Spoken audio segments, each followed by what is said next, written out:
خلافت عثمانیہ یا جسے دولت عثمانیہ بھی کہا جاتا ہے، سن 1299 عیسوی سے لے کر سن 1922 عیسوی تک قائم رہنے والی وہ مسلم سلطنت ہے جس کے حکمران ترک تھے۔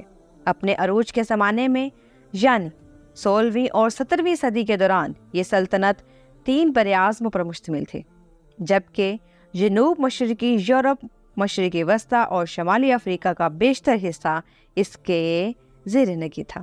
ناظرین، خلافت عثمانیہ نے 1922 کے دوران عوام کی فلاح کے لیے نکاح کے کچھ قوانین متعین کروائے جو بہت ہی بہترین اور عوام الناس کو گناہوں سے بچانے اور ان کی فلاح و بہبود کی بہتری کے لیے تھے۔ ہم آج کی ویڈیو میں آپ کو خلافت عثمانیہ میں شادی کے ایسے دلچسپ قوانین بتائیں گے جو نہ صرف آج کے معاشرے کی ضرورت ہے بلکہ ان کو رائج کر کے ہم بے شمار برائیوں اور گناہوں سے بچ سکتے ہیں۔ چلے آئیے جاننے کے لیے شروع کرتے ہیں آج کی ویڈیو۔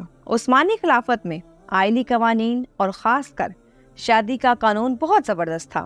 اس قانون کے کچھ نکات کا خلاصہ پیش خدمت ہے۔ شادی کی عمر 18 سال اور 25 سال کی عمر تک جس نے شادی نہیں کی، ریاست اس کو شادی پر مجبور کرے گی۔ نمبر 2، جو شخص کسی بیماری کا بہانہ کر کے 25 سال کے بعد بھی شادی نہ کرے تو ریاست اس کا میڈیکل چیک اپ کرے گی۔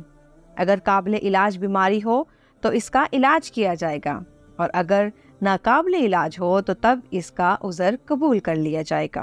نمبر 3، بغیر کسی عذر کے جو شخص 25 سال کی عمر کے بعد بھی شادی نہ کرے تو اس کو اپنی آمدن کا 25% ریاست کو دینا ہوگا، جس کو ان لوگوں پر خرچ کیا جائے گا جو شادی تو کرنا چاہتے ہیں مگر پیسوں کی ضرورت ہے۔ نمبر 4، جو بھی شخص 25 سال کی عمر کے بعد بھی غیر شادی شدہ ہو وہ کسی بھی سرکاری ملازمت کے لیے نااہل ہوگا۔ اگر پہلے سے ملازم ہو تو برطرف کر دیا جائے گا۔ ہر وہ شخص جس کی عمر 50 سال سے اوپر ہو اور وہ مالی طور پر بھی صحت مند تندرست ہو، ایک ہی شادی کی ہو تو دوسری شادی کے قابل ہو تو اس کو دوسری شادی کی ذمہ داری دے دی جائے گی تاکہ وہ معاشرے کی ضروریات کو پورا کرنے میں اپنا کردار ادا کر سکے۔ لیکن اگر وہ بلا وجہ دوسری شادی سے انکار کرے تو اسے 3 فقراء کی کفالت کی ذمہ داری سونپ دی جائے گی۔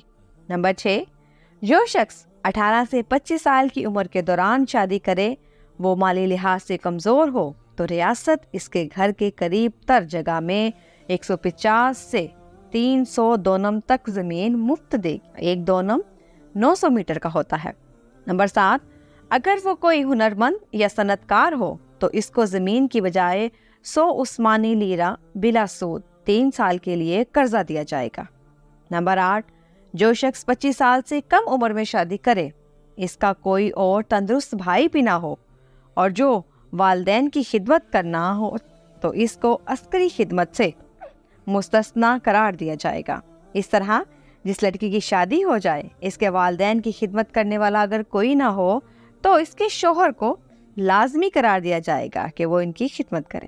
نمبر 9، ہر وہ شخص جو 25 سال سے کم عمر میں شادی کرے، اس کے 3 بچے بھی ہو جائیں تو ان کی تعلیم کا تمام خرچہ سرکار کا ہوگا۔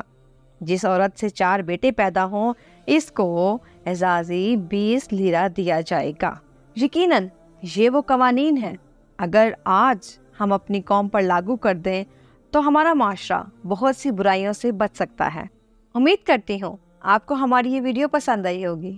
اسی طرح کی مزید دلچسپ اور تاریخی معلوماتی ویڈیوز حاصل کرنے کے لیے ہمارے چینل کو لائک، شیئر اور سبسکرائب کرنا مت بھولیے گا۔ نیچے دیے گئے بیل آئکن کو کلک کریں تاکہ ہمارے آنے والی ہر نئی ویڈیو کا نوٹیفیکیشن آپ کو مل سکے۔ آپ سے ملاقات ہوگی ایک نئی ویڈیو کے ساتھ، تب تک کے لیے اجازت دیجیے۔ اللہ حافظ۔